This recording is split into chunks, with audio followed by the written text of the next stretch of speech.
नमस्ते, स्वागत छ म करुब आचार्य। आजको यस भिडियोमा म तपाईलाई यदि तपाईले किप लेभल टेस्ट दिन जाँदै हुनुहुन्छ भने कसरी तपाईले अनलाइन आवेदन दिने, आजको यस भिडियोमा म तपाईलाई किप लेभल टेस्टमा गएर अनलाइन आवेदन दिन सिकाउने छु।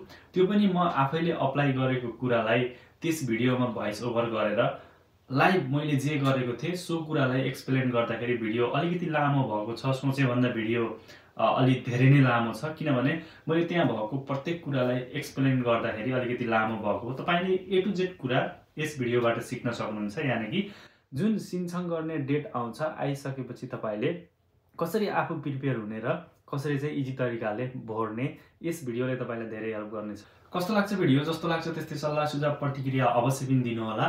किप र सोसिनेटसँग रिलेटेड भिडियोजहरूको लागि यस युट्युब च्यानलमा एउटा प्लेलिस्ट रहेको छ, त्यहाँ जानुभयो भने किप अनि सोसिनेटसँग रिलेटेड धेरै भिडियोजहरू पाउनुहुन्छ। तपाईलाई के कुरामा कन्फ्युज छ त्यस प्लेलिस्टमा गएर भिडियोजहरूलाई चेकआउट गर्न सक्नुहुन्छ। अहिले भने हामी जान्छौँ मोबाइलको स्क्रिनतर्फ। सबैभन्दा पहिला म किपको एकाउन्ट लगइन गर्नको लागि म वेबसाइटमा जान्छु। मैले मेरो मोबाइलमा चाहिँ वेबसाइटलाई सेभ गरेर राखेको छु। यहाँनिर लिस्टमा मैले यसलाई सिम्पली यसरी टच गर्छु र तपाईले चाहिँ ब्राउजरमा गएर किप भनेर सर्च गर्नुहोस्, अथवा तपाईले कसरी किपलाई लगइन गर्दै आउनु भएको छ त्यसै तरिकाले चाहिँ तपाईँ किपलाई लगइन गर्नतर्फ जानुहोस्। र तपाईले अहिलेको अवस्थामा मेरो टाइम हेर्नुहोस्, 8:58 गएको छ र 9 बजेबाट सिन्चङ गर्न मिल्ने भएको कारणले मैले चाहिँ यो वेबसाइट ओपन गर्दा बाहिरै यहाँनिर फेङ्गा सिन्चङ हागी भनेर भनेको छ र यही तपाईले फारो खागी भन्ने अप्सन पाउनुहुन्छ र तपाईले यहाँ माथि हाङ्गो गिमिन छेदान भन्ने ठाउँमा क्लिक गर्नुभयो भने यो इन्टरफेस हट छ र तपाईले लगइन गर्ने अप्सन पाउनुहुन्छ। हैन भने तपाईले यहाँ करेक्ट 9 बज्दाखेरि फारो खागी गरेर तपाईँ डाइरेक्ट सिन्चङ गर्नतर्फ जान सक्नुहुन्छ। यो चाहिँ एकदम सर्टकट, एकदम सजिलो हुन्छ र तपाईले यदि यसलाई लगइन गरेर पहिले राखेर भर्न सक्नुहुन्छ, तर यहाँनिर तपाईलाई टाइमको समस्या हुन सक्छ, किनभने तपाईले यो वेबसाइटलाई लगइन गरेको 10 मिनेट भित्र अटोमेटिक यो लगआउट हुन्छ आफै। त्यसै कारणले तपाईले लगइन भएर बस्नुभन्दा यसरी यो समयमा अहिले मेरोमा 8:59 गएको छ र यहाँ फारो खागीमा थिचेर यसरी तपाईले यहाँनिर चाहिँ यस्तो पपअप आएको हुन्छ। करेक्ट 9 बज्दाखेरि तपाईँ अगाडि बढ्न सक्नुहुन्छ र तपाईले यसरी ट्राई गर्नु होला। तपाईको नजिक कुन स्कुलमा तपाईले इक्जाम दिने हो र त्यो स्कुलमा कतिको कोटा छ त्यसको आधारमा चाहिँ तपाईले सिट नपाउन सक्नुहुन्छ। करेक्ट 9 बजे मेरो अगाडि बढ्यो प्रोसेस। अब तपाईले यहाँबाट लगइन गर्नुहोस्। तपाईले युजर आइडी पासवर्ड सेभ गरेर राख्नुभयो भने यसरी मैले जस्तो एकदम छोटो समयमा छिटै तपाईको युजर आइडी र पासवर्ड फिलअप हुन्छ र तपाईले यो क्याप्चा हालेर डाइरेक्ट यहाँनिर पुग्न सक्नुहुन्छ। अहिले हामीलाई फ्याङ्गा छप्सु भन्ने यो पेजमा लगेको छ र यहाँ हामीले 4वटा स्टेप पुरा गरिसकेपछि हाम्रो कम्प्लिट हुन्छ र हामीले चाहिँ यो प्रोसेसलाई एकदम छिटो गर्नुपर्ने हुन्छ। तपाईले भिडियोलाई दोहोऱ्याएर तेह्राएर हेरेर चाहिँ कुन कुन अप्सनमा आफूले सेलेक्ट गर्ने र कुन कुन कुरा ध्यान दिने भनेर तपाईले हेर्नुभयो भने तपाईलाई अझ राम्रो हुन्छ। जस्तो यहाँ फ्याङ्गा खुबुन भनेको छ, छप्सु हागी भनेको छ, खेल्जे हागी र छप्सु वाल्यो भनेको छ। हाम्रो चाहिँ यसरी प्रोसेस अगाडि बढ्छ। जस्तो फ्याङ्गा खुबुनमा चाहिँ सिबिटी हो कि पिबिटी तपाईले दिन लागेको त्यो कुरालाई कन्फर्म गर्नु होला र हामीले चाहिँ आजको यस भिडियोमा साजन फ्याङ्गाको भर्दै छौं, त्यसै कारणले यहाँनिर चाहिँ सिबिटी र पिबिटी साजन फ्याङ्गा रहेको छ। मैले चाहिँ पिबिटी दिन चाहेको भएर मैले पिबिटीमा सेलेक्ट गरेँ। अर्को अप्सन भनेको चाहिँ थुकबियल फेरे थेसाङ एबु भनेको छ। यो चाहिँ फरक क्षमता भएका व्यक्ति शारीरिक अशक्तता अपाङ्गता भएको छ भने यहाँ 0मा लाउनु पर्ने हुन्छ भने हामीले चाहिँ यहाँ इन्टु लाउनु पर्ने हुन्छ। तपाईले इन्टु गरिदिनुस् र तपाईँ थाउम थान्गेमा जानुहोस्। यो भिडियोमा चाहिँ मैले प्रत्येक अप्सनलाई एक्सप्लेन गर्न लागेको छु, त्यसै कारणले अलिकति लामो हुन्छ, अलिकति धैर्य भएर हेर्नु होला। अब हामी छप्सु हागीमा गएका छौँ। यहाँ तपाईले डेट सेलेक्ट गर्नुपर्ने हुन्छ, इक्जाम डेट, र जस्तो यहाँ 4मा सेलेक्ट भएको छ र तलपट्टि हेर्नुभयो भने अनुल भनेको छ, यो आजको डेट हो। र फ्याङ्गा इलमा चाहिँ यो हल्का गाडा गाडा जस्तो देख्न सक्नुहुन्छ यो चाहिँ फ्याङ्गा इलो भने हामीले सन्थेक गरिसकेपछि यस्तो खालको कलर लाग्छ भनेको छ। अब तपाईले यहाँ तपाईको इक्जाम डेट यही नै हुन्छ, तपाईले मात्र सिलेक्ट गर्नुपर्ने हुन्छ। सिलेक्ट गरिदिनुस्। मैले चाहिँ यहाँ 22 लाई सिलेक्ट गरेँ। जस्तो माथि हामीले क्यालेन्डरमा इक्जाम डेट सिलेक्ट गरिसकेपछि अब तलपट्टि पनि डेट सो गरेको हुन्छ, सोही डेट, र तलपट्टि हामीले टिक लाउनु पर्ने हुन्छ। यहाँ तपाईले सिम्पली टिक लाउनुहोस्। यो भनेको के हो भन्नुहुन्छ भने किप लेभल टेस्ट यो वर्षमा कति पटक हुन्छ भनेर चाहिँ पहिल्यै तोकेको हुन्छ। सो डेट अनुसार इक्जाम अगाडि बढ्छ। जस्तो अहिले यो सेकेन्ड चरणको इक्जाम हो, पहिलो चरणको भइसक्यो भने अब अर्को डेटमा जुन कहिले आउँछ त्यो मैले तपाईलाई डिस्प्लेमा राखिदिउँला। सो डेटमा अर्को इक्जाम खुल्छ। त्यसै गरी यो चाहिँ सेकेन्ड इक्जाम हो, सेकेन्ड चरणको, यसरी चाहिँ बुझ्न सकिन्छ यसलाई। तपाईले यसलाई सिलेक्ट गर्नुस् र तलपट्टि पनि डेट सो गरेको हुन्छ र समय सो गरेको हुन्छ। यहाँ भएको समयभन्दा केही अगाडि जानुपर्ने हुन्छ र तपाईले प्रवेश पत्रमा पनि यो कुरालाई देख्न सक्नुहुन्छ। अब तपाईको यहाँ तलपट्टि विभिन्न स्कुल्सहरू सो गरेको छ। तपाईको नजिक कुन स्कुल छ तपाईले त्यो स्कुललाई खोज्नुपर्ने हुन्छ र यहाँ मैले थोरै जानकारी दिन चाहे। जस्तो यहाँ देख्न सक्नुहुन्छ मैले इक्जाम्पलको लागि मोचिप इन 1 भनेको छ 600 जनाको सिट छ यो स्कुलमा र अहिलेसम्म तपाईले यहाँ देख्न सक्नुहुन्छ 599 एकजनाले भरिसकेको छ र तपाईले यो स्कुलमा एक्जाम दिन पाउनुहुन्छ पाउनुहुन्न, ठाउँ खाली छ कि छैन भनेर चेक गर्ने भनेको चाहिँ खानुङ इन 1 भनेको छ। यो अप्सनमा हेर्नु होला। यदि यहाँ ठाउँ खाली छ भने तपाईले आवेदन दिन सक्नुहुन्छ र यो प्याक भयो भने चाहिँ तपाईले आवेदन दिन सक्नुहुन्न। जस्तो मैले यहाँ मेरो नजिक रहेको सेन्टर अथवा इक्जाम दिने स्कुललाई सिलेक्ट गरेँ र तपाईले थाम्थान्गे गर्नुहोस्। अब हामी थर्ड स्टेपमा आएका छौँ। तपाईले यहाँ तपाईको अहिलेसम्म भरेको सम्पूर्ण डिटेललाई यसो सरर हेर्नुहोस्। अब हामी पैसा बुझाउनतर्फ जान्छौँ। जस्तो यहाँ खेल्जे सुदाङ सन्थेक भनेको छ। यहाँ 3वटा अप्सन छन् हामीले पैसा दिने र कति पैसा भनेर यहीँ सो गरेको हुन्छ 38,000 हामीले यो इक्जाम बापत इक्जाम फी तिर्नुपर्ने हुन्छ।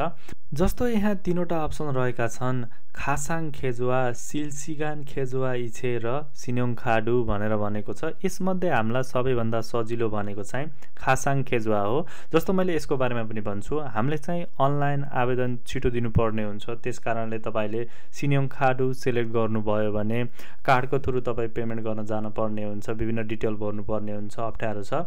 र सिलसिगान खेजुवा इछे भनेको चाहिँ यो चाहिँ मलाई लाग्छ भर्चुअल एकाउन्ट क्रिएट हुन्छ र सो एकाउन्टमा तपाईले डिपोजिट गरिदिने हो। र यो खासाङ खेजुवा भनेको चाहिँ एउटा नर्मल तपाईले यहाँ बैंक सिलेक्ट गर्नुपर्ने हुन्छ र तपाईलाई एउटा बैंक एकाउन्ट नम्बर प्रोभाइड हुन्छ। सो एकाउन्ट नम्बरमा तपाईले पैसा डिपोजिट गर्नुपर्ने हुन्छ 38,000। अहिलेको अवस्थामा यति फी छ, पछि यो बढ्न घट्न पनि सक्छ।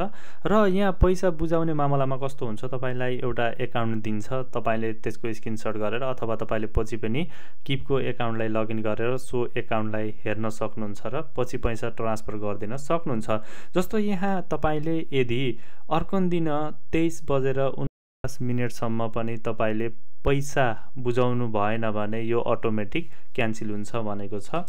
यहाँ थाम्ना 23:49 तपाईले चाहिँ यसलाई फर्म भरेर डन भइसकेपछि पनि एक दिनभित्र मानौँ 24 घण्टाभित्र अथवा अर्को दिनको 23 बजे भनेको छ।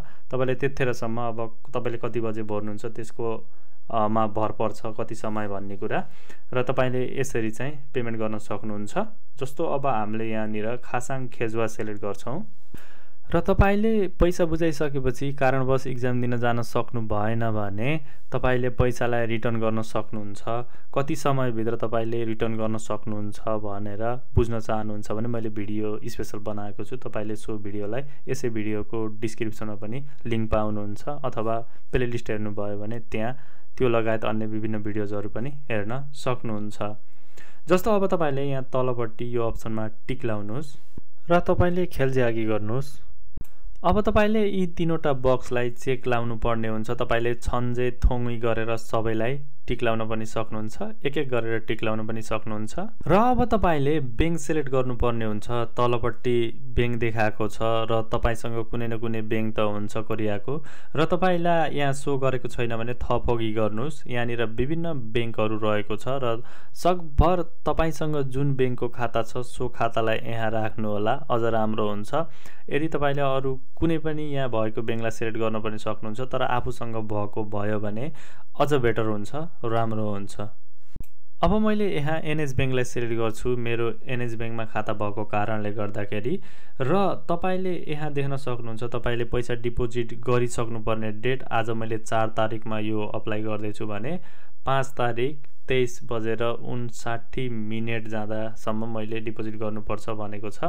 र तपाईले यहाँ तपाईको इमेल एड्रेस राख्नुहोस्, जेन्युन इमेल एड्रेस राख्नु होला। भोलि बिहान पैसालाई रिटर्न गर्दा पनि आवश्यक पर्न सक्छ।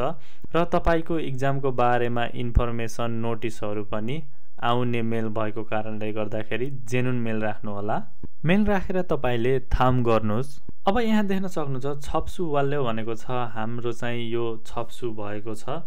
र अब तपाईले यहाँ तपाईको सम्पूर्ण इन्फर्मेसन देख्न सक्नुहुन्छ। र सबैभन्दा तलपट्टि तपाईलाई बैंक एकाउन्ट सो गरेको छ। सो बैंक एकाउन्टमा तपाईले पैसा डिपोजिट गरिदिनु पर्ने हुन्छ र हामीले अब डिपोजिट गर्छौं। त्यसपछि हामीलाई यहाँ कस्तो देखाउँदो रहेछ हामी पछि फेरि आएर यहाँ हेर्नेछौं। बैंक एकाउन्टको लागि एउटा स्क्रिनशट लियौं हामीले र लगिन गरिदिनुहोस्। अहिले म एनएस बैंकको मोबाइल बैंकिङमा गएको छु। तपाईले कुन मोबाइल बैंकिङ चलाउनु भएको छ, कुन बैंकको फरक हुन सक्छ। र यदि तपाईसँग एनएस बैंककै मोबाइल बैंकिङ छ भने पनि यस्तो इन्टरफेस नदेखिन सक्छ। जस्तो सबैभन्दा पहिला म चाहिँ इच्छेमा जान्छु। इच्छेमा गइसकेपछि अब यहाँ मैले बैंकलाई सिलेक्ट गर्छु। जस्तो मैले त्यति बेला एनएस बैंक सिलेक्ट गरेको कारणले मैले यहाँ एनएस राखेको छु, अथवा मैले अन्य बैंक सिलेक्ट गर्थे भने अन्य बैंक राख्नु पर्ने हुन्छ। र तपाईले यहाँ बैंक नम्बर राख्नुहोस्, खाता नम्बर जुन तपाईलाई त्यहाँ जेनेरेट भएको थियो। र यति गरिसकेपछि तपाईले लगिन गरिदिनुहोस्। लगिन गरिसकेपछि तपाईले कति पठाउने हो, हामीलाई चाहिँ त्यहाँ 38,000 सो गरेको थियो। त्यहाँ जति सो गरेको हुन्छ सो एमाउन्टलाई यहाँ राख्नु पर्ने हुन्छ। जस्तो मैले यहाँ सिम्पली 38,000 राखेँ। अब मैले थाम गर्छु र यहाँ पिन राख्ने अप्सन आयो, ब्ल्याङ्क देखायो। र मेरोमा छोटो समयको प्रोसेस लिएको छ र यहाँ देख्न सक्नुहुन्छ छेदान फबिन हाङ्गुक इमिन निमेगे 38,000 भनेर यसरी सो गरो। यसरी चाहिँ तपाईले भेरिफाई गर्न सक्नुहुन्छ तपाईले पठाएको पैसा एक्ज्याक्ट सही ठाउँमा गयो कि गएन भनेर। यस्तो तपाईकोमा सो गरेको हुनुपर्छ। र अब तपाईले सिम्पली लगिन गरिदिनुहोस्। खेजुवा बनो लगिन गर भनेको छ, तपाईले सिम्पली इच्छे गर्नुहोस् र फेरि पनि इच्छे गर्नुहोस् र हाम्रो पेमेन्ट सक्सेस भएको छ। सिन्चन गर्ने क्रममा हामीले पैसा डिपोजिट गरिदिने बैंक एकाउन्ट सो गरेको हुन्छ तपाईले सिलेक्ट गरे अनुसार, र तपाईले त्यसलाई स्क्रिनशट गरेर त्यो नम्बर हेरेर तपाईले डिपोजिट गर्न सक्नुहुन्छ भने। यदि तपाईले स्क्रिनशट गर्नु भएको छैन भने कहाँबाट चेक गर्ने त?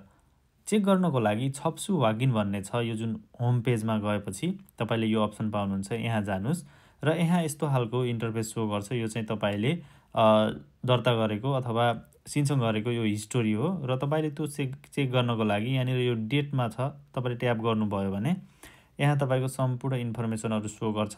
सबैभन्दा तल जानु होला। तलपट्टि मेरो चाहिँ यहाँनिर हिस्टोरी चाहिँ यो पेमेन्ट भइसकेको सो गरेको छ र पेमेन्ट गर्नुभएको छैन भने यहाँनिर तपाईलाई बैंक एकाउन्ट सो गरेको छ र मेरोमा पनि सो गरेको छ। यो चाहिँ कम्प्लिट भइसकेको भने तपाईले समय अवधिभित्र चाहिँ सिन्चन गर्नुपर्ने हुन्छ। मैले भनिसकेको छु।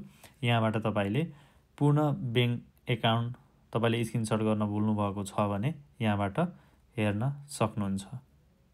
ख्याल्जे इल्सी र यहाँनिर डेट सो गरेको छ। मैले बिहान 9 बजे भरेको थिएँ र मैले पैसा पेमेन्ट साँझ 4 बजेर 12 मिनेट जाँदा गरेको, अथवा 16 बजेर 12 मिनेट जाँदा मैले पेमेन्ट गरेको थिएँ।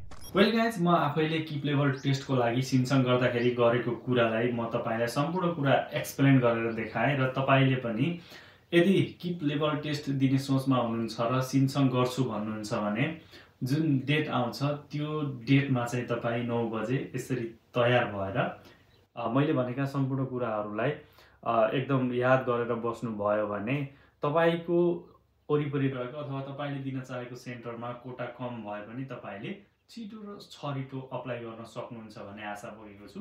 भिडियोले कति हेल्प गर्यो, जे जस्तो हेल्प गर्यो तपाईँले कमेन्ट बक्समा कमेन्ट गर्न नबिर्सनुहोला र यस भिडियोले तपाईँको साथीलाई पनि हेल्प गर्छ लाग्छ भने तपाईँले सेयर गर्न सक्नुहुन्छ र डिस्क्रिप्सनमा फेसबुक पेज र टिकटकको लिङ्क पनि रहेको छ। हामीलाई फलो गर्नुभयो भने त्यहाँबाट पनि यस्तै खालको युजफुल भिडियोजहरूलाई हेर्न सक्नुहुन्छ।